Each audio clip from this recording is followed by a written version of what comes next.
Hordoftoota Oromoo Kompiitara Iskuulii akkam nagaa keessan jirtu? Waan nagaa kun jira. Oromoo Kompiitara Iskuulirraan barnoota waa'ee teekinooloojiitiin wal qabatan garaa garaa isin gadhiisan jira. Isin sagalumaa itti hordofuudhaan Oromoo Kompiitara Iskuulirraa baradhaan isin jedha.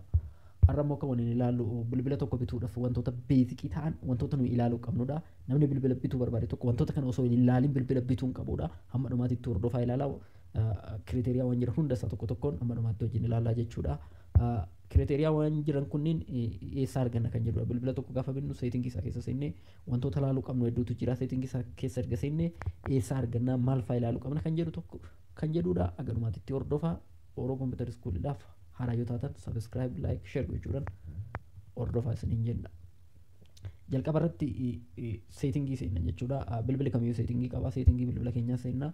Seetingii bilbila keenyaa erga seenneen booda wantoota nuyi ilaaluu qabnu gara dhumaatirraa argana jechuudha. Yookiin bilbiloota garaagaraa irratti iddoo garaagaraa jiraachuu danda'a. Fakkeenyaaf asirratti about phone kan jedhu kana jala argana jechuudha.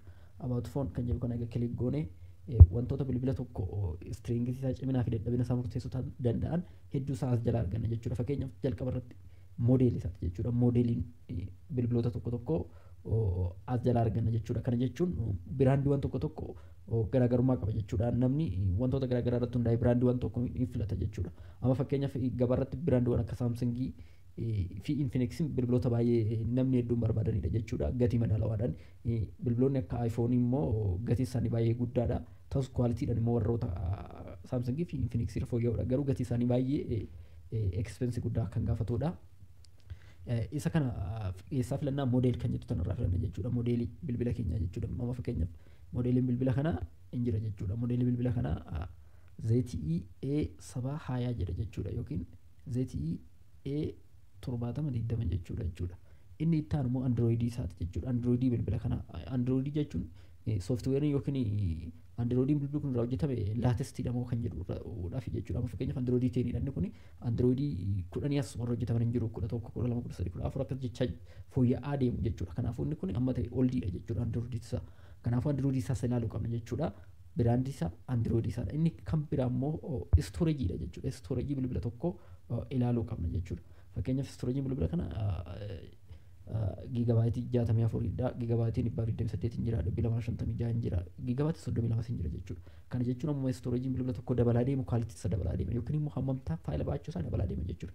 Kanaafiyyuu wantoota kanas ilaaluu qabna jechuudha. Ruumii isaa jechuudha. Ruumiin isaa faayila hagam kaapasitii faayila baachuu isaa hagamii kan jedhu jechuudha. Inni kan biraa immoo raamiidha. Fakkeenyaaf raamiin bilbila inni kana isa kana raamii 3 jedha jechuudha.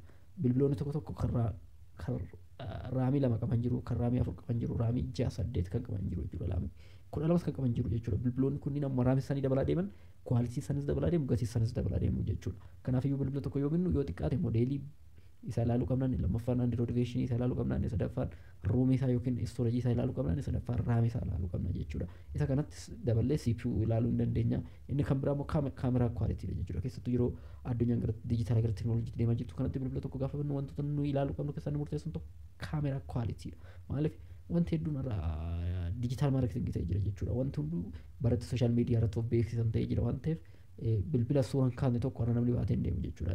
Nama qaanessa. Kanaafuu kaameraa kwaalitiii isaas akka dabalataatti ilaaluu qabnaadha.